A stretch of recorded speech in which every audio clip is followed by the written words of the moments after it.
Assalamu alaikum. Today we are going to discuss lab 12 of digital system design, which is VGA interfacing with the Spartan 3 FPGA. So basically आज की lab के हमारे दो objective हैं कि VGA की display port क्या है और आपने Spartan 3 के साथ जो कनेक्टर है VGA का जिसका नाम है DB15, आपने उसके साथ VGA को कैसे कनेक्ट करना है, फिर कैसे आपने इन Spartan 3 FPGA VGA के लिए एक ड्राइवर का पूरा सर्किट डिज़ाइन करना है विद द हेल्प ऑफ वेरीलॉग। आप ये काम कैसे करेंगे? तो बेसिकली आज की लैब के हमारी ये ऑब्जेक्टिव है। तो okay, we will be going to start the lab. Basically पहले इंट्रोडक्शन आता है कि जो आपके पास VG है उसका जो कनेक्टर है Spartan 3 के ऊपर, उसका एक कनेक्टर है जिसका नाम है DB15। तो पहले आते हैं कि DB15 में कितनी पिन होती हैं और VGA के साथ इसकी कौन कौन सी पिन अटैच होंगी जब आप इसको इंटरफेस करेंगे विद Spartan 3 FPGA। तो बेसिकली आप देख सकते हैं कि VGA को अगर आपने इंटरफेस करना है FPGA के साथ तो उसके लिए आपको 6 पिन चाहिए। Number of 6 pin is required for VGA interfacing with Spartan 3। अब वो 6 पिन कौन कौन सी होंगी आप सामने यहाँ पे देख सकते हैं। तो बेसिकली एक तो ग्राउंड की पिन है, सेकंड आपके पास बाकी 5 मेन पिन आती हैं। एक आती है RGB और हॉरिजेंटल और वर्टिकल, बेसिकली 5 पिन आप कह सकते हैं। तो मतलब RGB की वैल्यूज़ आप जो सेंड करेंगे वो, और वर्टिकल और हॉरिजेंटल सिंक्रोनाइजेशन की एक पल्स होगी। तो अभी हम देखते हैं कि इन पल्स से क्या मुराद है और मतलब इन पिन से आप कैसे कनेक्ट कर सकते हैं, और हॉरिजेंटल और वर्टिकल सिंक्रोनाइज की पिन का मतलब क्या है, लाइक इसका क्या यूज़ है, ये इसका क्या रोल होगा, अभी हम ये देखते हैं। तो बेसिकली ये 5 पिन आप देख सकते हैं। आगे आ रही है कि इसके जो FPGA के साथ कनेक्शन है वो आपके सामने आ रहे हैं, पिन की नंबरिंग। ओके, आई थिंक ये सिंपल है। आपको पता है कि आपके पास जो RGB हैं वो प्राइमरी कलर होते हैं, यानी with the help of RGB आप कोई भी कलर क्रिएट कर सकते हैं, मेक कर सकते हैं। तो आपको पता है कि इसमें RGB के लिए एक एक बिट रिक्वायर्ड है, 1 बिट के सिग्नल है। तो 1 बिट में आप फिर आपको पता है कि आप 8 कम्बिनेशन बना सकते हैं। तो ये आपके पास कलर कम्बिनेशन आ रहे हैं। जो हमारे पास आजकल नए VGA आ रहे हैं या जो स्पार्टन में अटैच है, लाइक स्पार्टन 3E में है या स्पार्टन 6 में या नेक्सस के कुछ बोर्ड हैं उसमें है, या इंटेल के कुछ बोर्ड हैं जैसे साइक्लोन हो गया, उसके ऊपर भी VGA के पहले से अटैच किए गए हैं इंटरफेस। तो उसमें जो बिट आती हैं RGB की वो एक से ज़्यादा भी हो सकती हैं। लाइक आपका सिग्नल 3 बिट का भी हो सकता है, 4 बिट का भी हो सकता है, up to so on 8 bit का भी हो सकता है, और काफ़ी इसी तरह ग्रीन और ब्लू भी एक से ज़्यादा का भी हो सकता है। उससे फ़ायदा क्या होता है कि जो कलर कम्बिनेशन है वो आप ज़्यादा बना सकते हैं, यूनिक कलर फिर आपके ज़्यादा हो जाते हैं। तो आप ये काम भी उसमें कर सकते हैं, अगर आप उनको यूज़ करेंगे तो उसमें आप ये चीज़ देख सकते हैं। लेकिन अगर एक के लिए आपको आ जाती है इंटरफेसिंग तो बस इसको 3 में कन्वर्ट करना कोई मुश्किल नहीं है। अच्छा, तो बेसिकली ये एक एनालॉग इंटरफेस है जो कि सबसे पहले IBM ने बनाया था अपने मॉनिटर्स के लिए, अपने कंप्यूटर्स के लिए, उनके VGA के लिए बनाया था इंटरफेस इन 1987। तो बेसिकली एनालॉग इंटरफेस है ये, मतलब एनालॉग का मतलब एनालॉग सिग्नल्स पे काम कर रहा है, जो कि रेंज आप देख सकते हैं 0 से 0.7 की रेंज में ये काम कर सकता है। इससे ज़्यादा या इससे कम इस रेंज में ये काम करेगा, और एनालॉग सिग्नल्स के ऊपर ये काम करेगा। तो आपके पास जो आजकल नया इंटरफेस एक आया है HDMI का, वो बेसिकली एनालॉग नहीं है, वो डिजिटल इंटरफेस है, तो इससे बहुत बेहतर है वो। तो आजकल आप देख सकते हैं कि वो यूज़ किया जा रहा है, या आजकल कुछ इंटरफेस आए VGA के, USB के थ्रू आप कर सकते हैं। तो खैर आज हम देखेंगे कि इसका बेसिकली आप कैसे एक कंट्रोलर यानी कि ड्राइवर सर्किट बना सकते हैं। और अगर आपको इसका आ जाए बनाना, मतलब डिज़ाइनिंग आ जाए कि अगर आपके पास कुछ टाइमिंग सिग्नल्स आपको दिए जाएं और आपसे कहा जाए कि मुझे इसका कंट्रोलर बना के दो, तो आप बना सकते हैं उसको। तो अगर इसके लिए आप कर सकते हैं तो फिर आगे भी सबके लिए इतना मुश्किल नहीं है। तो बेसिकली जो वीजी हम यूज़ कर रहे हैं, हम एज्यूम कर रहे हैं कि आपके पास जो डिस्प्ले है वो 640 क्रॉस 480 डिस्प्ले, यानी कि इसकी जो रोज होंगी वो 480 होंगी और कॉलम जो होंगे वो 640 होंगे। और 60 हर्ट्स का मतलब है कि जो आप इसको रिफ्रेश रेट देंगे, लाइक एक आपने इमेज दी और सेकंड इमेज 60 हर्ट्स के बाद आपने यानी कि पर साइकिल एक इमेज आपने देनी है। तो यानी कि एक सेकंड में 60 इमेजेस आपने इसको देनी है रिफ्रेश रेट के लिए, ताकि जो आपके पास इमेज आती है वो उसके ऊपर स्टिल डिस्प्ले होती रहे। तो आपने इसको उसके ऊपर डिस्प्ले करवाने के लिए आपने इसको इस रेट से जो इमेजेस हैं या कोई भी आप चीज़ इस पर डिस्प्ले करवा रहे हैं आपने इस पर देनी है, ताकि आपको परसिस्टेंस ऑफ विजन जो एक कॉन्सेप्ट होता है ताकि आप उसको फुलफ़िल करें। अदरवाइज़ अगर आप फ्रिक्वेंसी कम करेंगे तो फिर इसमें आप देख सकते हैं कि परसिस्टेंस ऑफ विजन के मुताबिक फिर आपको वो चीज़ें ब्लिंकिंग में नज़र आएंगी।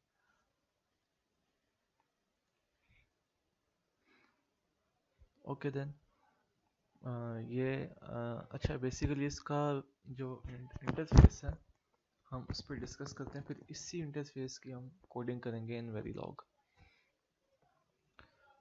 सो basically what I am trying to say कि जैसे आप देख सकते हैं जब भी आपने VGA के ऊपर कोई भी चीज़ राइट करवानी है, यानी कि एक आपके पास कोई भी कीबोर्ड से डाटा आ रहा है या इमेज का डाटा आ रहा है, इसके ऊपर आपने अगर राइट करवाना है तो सबसे पहला आपने इसको एक सिंक का सिग्नल देना होता है।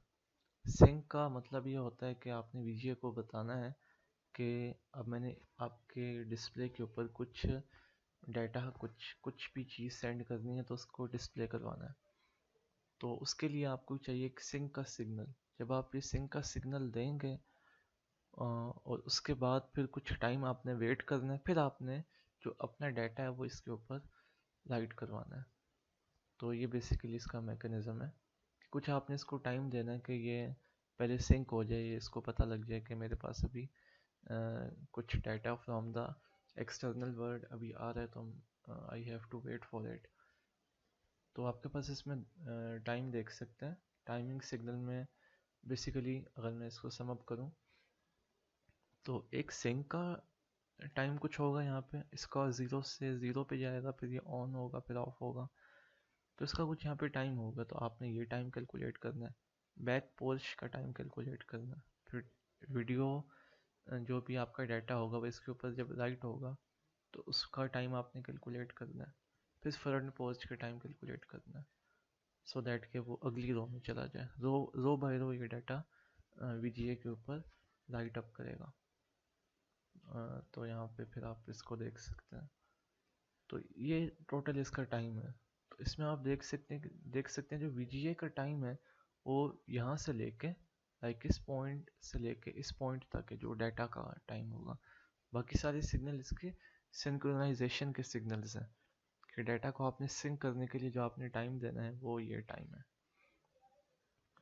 तो अगर ये आपको टाइम समझ आ जाए तो आप इजीली इसको आराम से इसकी कोडिंग, इसका जो ड्राइवर सर्किट है वो आराम से बना सकते हैं। You can easily make it. ये कुछ यहाँ पे वही थ्योरी लिखी हुई है। कैथोड रे के बारे में लिखा है कि जो VGA आपके पहले थे तो वो कैथोड रे ट्यूब के ऊपर काम कर रहे थे, कि जिसमें होता है कि जब आप कोई भी उसमें पल्स देते हैं तो इलेक्ट्रॉन गन एक लगी होती है, तो आपके पल्स देने की वजह से जो उसमें कॉइल होती हैं उनमें कुछ मैग्नेटिक फील्ड प्रोड्यूस होती है, तो उस मैग्नेटिक फील्ड के प्रोड्यूस होने से जो इलेक्ट्रॉन की बीम आती है वो डिफ्लेक्ट होती है। तो डिफ्लेक्ट होके वो एक पिक्सल के ऊपर जाके लाइट अप करेगी। तो जब आप यहाँ पे आरजीबी को सिग्नल देंगे, सिंक को सिग्नल देंगे, तो बेसिकली ये काम क्या करती हैं कि जो आपकी मैग्नेटिक फील्ड होती हैं, जो कॉइल अटैच होती हैं आपके मॉनिटर में, उसको एनर्जाइज करती हैं। और जो इलेक्ट्रॉन गन आपके पास पहले से अटैच होती हैं, वो फिर डिफरेंट जगहों पे जाके आपके जो भी पिक्सल होते हैं उस पर आपका जो डाटा है वो लाइट अप करवाती है। यानी कि इसका ऐसे मैकेनिज्म है। तो ये उसी के बारे में कुछ लिखी है थ्योरी। तो आई थिंक ये आप स्टडी करेंगे तो आपको समझ आ जाएगी।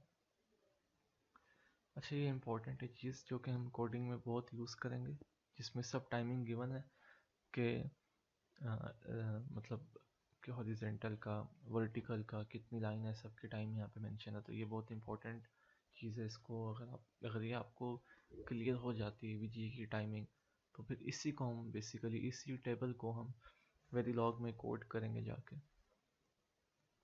तो आई होप के यहाँ तक क्लियर होगा। तो अब बेसिकली आपको इसमें कुछ बातें आती हैं, मैं पहले आपको बता देता हूँ।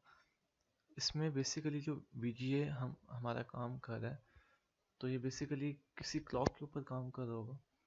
तो ये बात आप देख लें, जब भी एक पिक्सल पे जो राइट करवाने का टाइम है, जो भी आपने पिक्सल बाय पिक्सल डाटा आएगा, तो एक पिक्सल का टाइम जो होगा ना, जो उसके ऊपर आपने राइट करवाना है, वो 25 मेगाहर्ट्ज़ होगा। लाइक वीजीए बेसिकली 25 मेगाहर्ट्ज़ के ऊपर काम कर रही है। तो एक पिक्सल से दूसरे पिक्सल पे जो जाने का टाइम है, तो वो आप 1/25 करेंगे तो आपके पास आ जाएगा। ये एक पिक्सल का टाइम है 25 मेगाहर्ट्ज़। तो आपने बेसिकली इस रेट पे वीजीए पे डाटा सेंड करना है 25 मेगाहर्ट्ज़ के ऊपर। तो और रिफ्रेश रेट इसका 60 हर्ट्ज़ है कि पूरे डिस्प्ले पे जब आपने कुछ राइट करवा दिए, तो अगेन आपने फ्रॉम द स्टार्ट कोई सिग्नल दोबारा सेंड करना है, तो ये उसके लिए सिग्नल है। तो 60 हर्ट्ज़ पूरे डिस्प्ले की रिफ्रेश रेट आप कह सकते हैं, और 25 मेगाहर्ट्ज़ एक पिक्सल का टाइम आप कह सकते हैं कि पिक्सल बाय पिक्सल आपने इस रेट से अपना डाटा इस पर सेंड करना है। अच्छा, आई होप के यहाँ तक क्लियर होगा। अच्छा, सेकंड, अभी इसमें कुछ टाइमिंग आती है कि आप देख सकते हैं कि जो आपके पास जो डिस्प्ले आता, लाइक वीजीए का जो डिस्प्ले हम यूज़ कर रहे हैं, वो उसके जो पिक्सल का साइज़ है वो 640x480 है। लेकिन अब आपको जो सिग्नल हमने पहले ऊपर डिस्कस किए हैं, लाइक जो सिग्नल हमने ऊपर डिस्कस किए थे, यहाँ पे भी आ गए, ये डिस्प्ले का टाइम, सिंक का टाइम, बैक पोल्स का टाइम और फ्रंट पोल्स का टाइम, आपने ये भी तो मेंशन करना है। तो इसकी वजह से जो वीजीए के एक्चुअल फिगर होते हैं जो आपने राइट अप करवानी है जब भी डाटा, तो वो 800 होते हैं। 640 बेसिकली एक्टिव एरिया होगा और बाकी का एरिया आपका इनएक्टिव एरिया होगा। तो आप देख सकते हैं कि हॉरिजेंटल की अगर बात की जाए, यानी कि इसमें आपके पास जो टोटल पिक्सल होते हैं वो 800 अटैच होंगे, लाइक 800 आपकी टोटल लेंथ होगी। और सेकंड फिर ये होगा कि 640 के ऊपर आप डिस्प्ले करवा रहे होंगे, बाकी सिग्नल आपके सिंक के होंगे। लाइक पिक्सल तो 640 होंगे, लेकिन बाकी जो टाइम होगा वो आपको सिंकिंग के लिए चाहिए होगा। तो बाकी आप देख सकते हैं 640 इसके लिए पल्स विड्थ आपकी आ रही है। आप यहाँ से देख सकते हैं कि पल्स विड्थ बेसिकली सिंक का टाइम है, जितनी देर के लिए वो ज़ीरो होगा। लाइक आपके पास जो पल्स जितनी देर के लिए ज़ीरो होगी वो आपका पल्स विड्थ का टाइम है। तो वो आप देख सकते हैं कि आपके पास आ रहा है 96 आ रहा है, मतलब 96 साइकिल्स लेगी, और टाइम कैलकुलेट करेंगे तो वो इतना लेगी। ये टाइम आप कैसे कैलकुलेट कर सकते हैं? बेसिकली आपको पता है कि 25 मेगाहर्ट्ज़ के ऊपर आप लाइट करवा रहे हैं, तो 1/25 करें, जो भी टाइम आता है आप उसको 96 से मल्टीप्लाई करते हैं, तो आपके पास 3.84 आ जाएगा। तो बाकी जो आपके पास आ रहा है फ्रंट पोल्स का आ गया और बैक पोल्स का आ गया, ये आपके पास बाकी टाइम आ गया। ये बैक पोल्स है और ये फ्रंट पोज है। तो ये बेसिकली इसकी टाइमिंग है। वर्टिकल में भी आप एज इट इज़ इसको देख सकते हैं कि टोटल लाइन आपकी 521 है, 521 है, 480 उसमें आपका डिस्प्ले का टाइम है, 2 और 10 और 29 सिंक और फ्रंट पोज और बैक पोज के टाइम है। आई होप कि ये बहुत इंपॉर्टेंट टेबल है। कोई भी आपने डिस्प्ले, अगर वो कोई भी HDMI हो या DVI हो, तो आपने सबसे पहले देखनी है कि उसके टाइमिंग सिग्नल्स क्या हैं। तो अगर आपको टाइमिंग सिग्नल पता चल जाते हैं किसी भी डिस्प्ले के, कोई भी डिस्प्ले होगा, तो आप उसकी आराम से एक कंट्रोलर यानी कि एक ड्राइवर सर्किट बना सकते हैं कि जो उस डिस्प्ले को ड्राइव करेगा। तो आई होप कि ये बात यहाँ पे होगी, क्लियर होगी। अच्छा, आज का फिर अब लैब टास्क आता है। बाकी सब ये थ्योरेटिकल चीज़ें हैं, तो आई होप कि आप स्टडी करेंगे तो समझ आ जाएगी। तो मेन इम्पोर्टेंट बात ये थी, बाकी मैंने आई थिंक समराइज़ कर दी है सब बातें।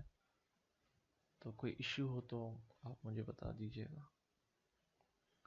अच्छा, अब आते हैं आज के लैब टास्क के ऊपर। तो ये बेसिकली VGA का मॉड्यूल जो आपने बनाना है अभी हम देखेंगे। 50 मेगाहर्ट्ज़ बेसिकली इसकी क्लॉक है, और RGB के सिग्नल और हॉरिजॉन्टल सिंक और वर्टिकल सिंक, तो ये आउटपुट है इसकी। तो ये सारी आउटपुट्स हैं और एक इनपुट आपके पास आ रही क्लॉक की। अब आपको पता है कि FPGA पे हमारे पास 50 मेगाहर्ट्ज़ की क्लॉक है, तो हम इससे पहले 50 को 25 मेगाहर्ट्ज़ पे चेंज करेंगे। उसके बाद फिर हम जो पूरी प्रॉपर हमारी लॉजिक होगी, लॉजिक डिज़ाइन होगा, फिर हम उसके ऊपर जाएंगे।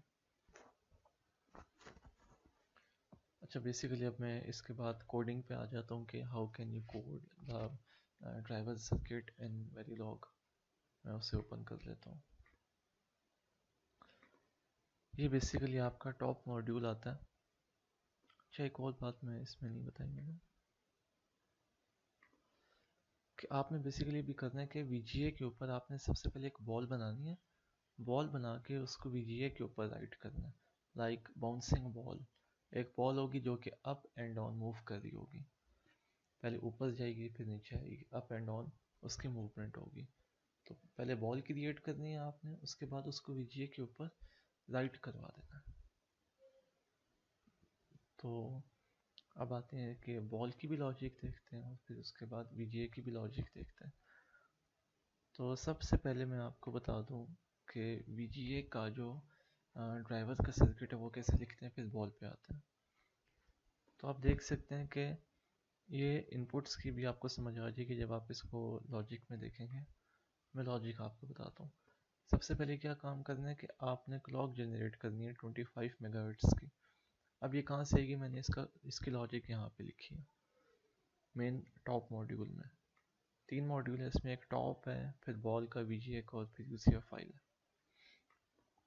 तो ये बेसिकली मॉड्यूल है क्लॉक डिवाइडर का, जो क्लॉक को डिवाइड करते हैं बाय 2। तो इस क्लॉक को फिर आपने फिर VGA के ड्राइवर पे दे देना। VGA के ड्राइवर पे आप जब ये क्लॉक देंगे तो ये क्लॉक यहाँ से वायर होके यहाँ पे आ जाएगी। अब अगेन वही बात कि जब आपने काउंटिंग करनी है कि आपकी पिक्सल की काउंट अभी कहाँ तक हो गई है, तो 800 आपको पता है। 800 के बाद आपने अपना प्रोसेस रिपीट करना है। सो आपने काउंटिंग की फ्रॉम 0 to 799। अगर ये इसके इक्वल हो गया तो वो 0 का हो जाएगा, अदरवाइज आप इसकी काउंटिंग करते रहेंगे और इसको क्रॉस चेक करते रहेंगे।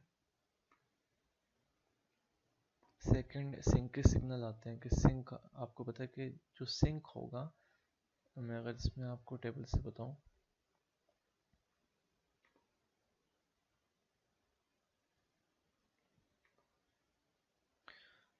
आप ये देख सकते हैं जो सिंक का सिग्नल होगा आपका 640 उसका टाइम है, डिस्प्ले का टाइम है। आपको पता है डिस्प्ले के टाइम के बाद आपके पास फ्रंट पोज आ रहा है, और फ्रंट पोज का टाइम 16 आ रहा है। तो 640 प्लस 16 आप करेंगे तो आपके पास आएगा 656। तो इसके बाद क्या टाइम आएगा, सिंक का टाइम आएगा। तो मैंने बिल्कुल वैसे ही किया। कि मैंने 655 को किया और 655 में मैंने ऐड किया 96, तो ये मेरे सिंक का टाइम आ गया। तो मैंने इतने देर के लिए इसको 0 करना है, फिर 1 कर देना। तो मैंने यहाँ पे ये काम किया, इतने देर जब तक ये लॉजिक ट्रू है तो ये 0 हो गया, अदरवाइज फिर ये 1 हो जाएगा। तो देख सकते हैं मैंने सिंपल वहाँ से टेबल को देख के यहाँ पे मैपिंग की है, मतलब टेबल को यहाँ पे कोड किया है, वही टाइमिंग मैंने यहाँ पे जनरेट की है। फिर वर्टिकल की बिल्कुल ऐसी है। वर्टिकल में आपने क्या करना है कि काउंटिंग करनी है कि आपकी एक सबसे पहले रो ख़त्म होगी, उसके बाद आपने अगली रो पे आना है। तो एक रो ख़त्म होने का टाइम यहाँ पे है, तो जैसे ही एक रो एंड हो गई, आपको पता है आपकी काउंट किसकी इक्वल हो जाएगी, 799 की इक्वल हो जाएगी। तो जैसे ही आपकी काउंट इसकी इक्वल हो जाएगी तो आपने अगेन इसको 0 करना है और फिर अपना काम, फिर मतलब इसी को रिपीट करना है आपने आगे। आई होप कि ये बात समझ आ गई होगी।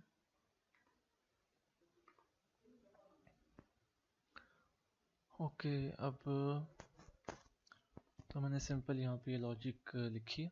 और सेकंड फिर ये आता है कि आपने अगेन सिंक का सिग्नल चेक करना है।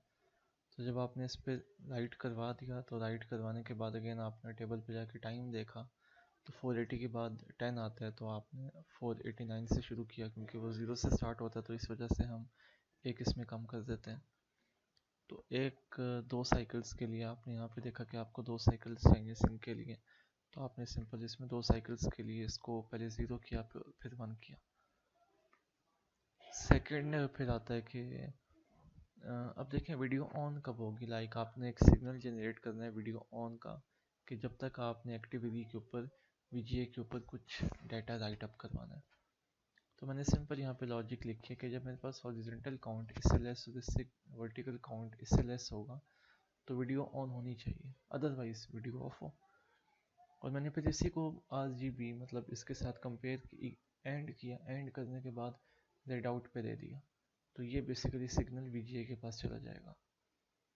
तो ये तब जाएगा जब वीडियो ऑन होगी, अदरवाइज नहीं जाएगा ये सिग्नल। तो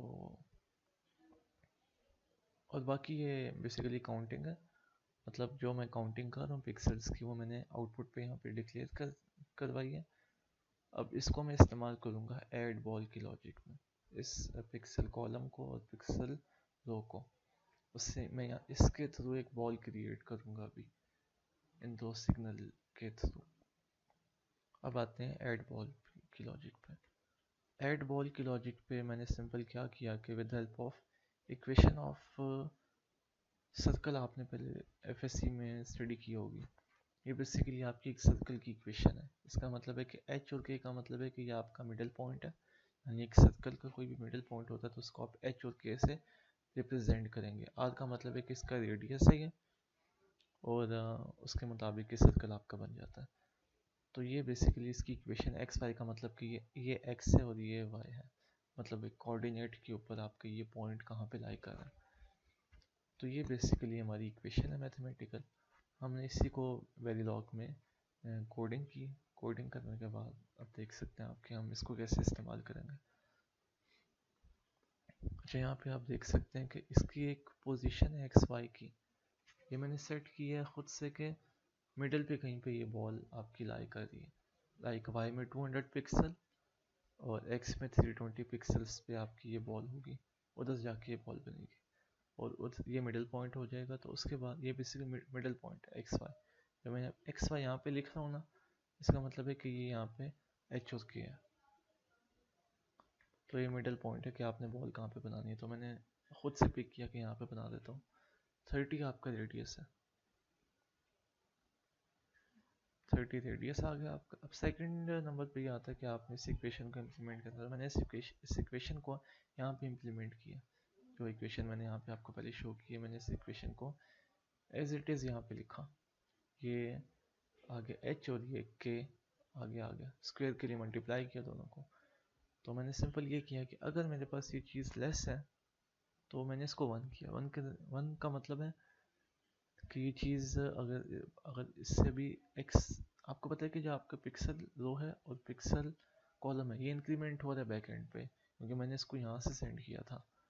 यहाँ पे इंक्रीमेंट हो रहा है, तो जैसे ही इंक्रीमेंट हो के इसकी वैल्यू इतनी हो जाएगी कि वो इससे ग्रेटर हो जाएगा तो वो इसको ज़ीरो करेगा।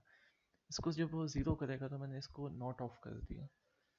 तो 1 1 का मतलब है कि जब आपका ये ऑफ होगा तो आपके पास रेड बैकग्राउंड आ जाएगा, और जब ये बेसिकली ऑफ होगा तो ये 1 हो जाएगा ब्लू। ब्लू के 1 होने की वजह से जो आपका कलर बनता है, अगर मैं यहाँ पे शो करूँ,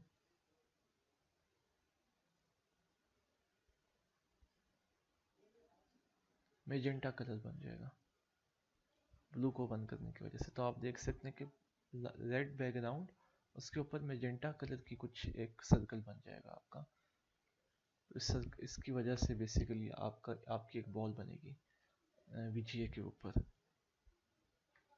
सेकंड पे आता है कि अब आपने बॉल को मूव भी करवाना है। तो बॉल को मूव करवाने के लिए आपने सिंपल एक लॉजिक लिखी, जिसमें आपने क्या किया कि बॉल वाई उसमें एक मोशन ऐड किया। मोशन आपने खुद से लिया एक नंबर 4 का, इसको कम ज़्यादा भी आप कर सकते हैं। हमने 4 पिक्सल लिए कि 4 पिक्सल अप या डाउन हम जा सकते हैं, सो दैट कि वो स्मूथ हो आपकी ball on a VGA display.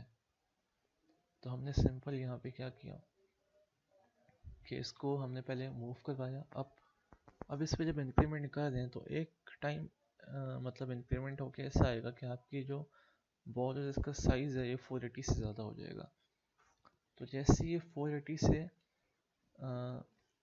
ज़्यादा हो जाएगा, उसके बाद इसमें डिक्रीमेंट आना शुरू हो जाएगा। लाइक ये इसके मोशन को फिर पहले इसके इक्वल करेगा और फिर इसी को वो मिनिमाइज़ करेगा बार बार। सेकंड पे ये है कि अगर आपके पास ये चीज़ इससे ग्रेटर नहीं है, लेस है, फिर बॉल इसके इक्वल करेगा। और इसके इक्वल करेगा तो आप देख सकते हैं कि आपके पास जो बॉल है वो फिर अप मूवमेंट पे चली जाएगी, लाइक फिर ऊपर जाएगी फिर नीचे आएगी, यानी कि 4 पिक्सल अप 4 पिक्सल डाउन।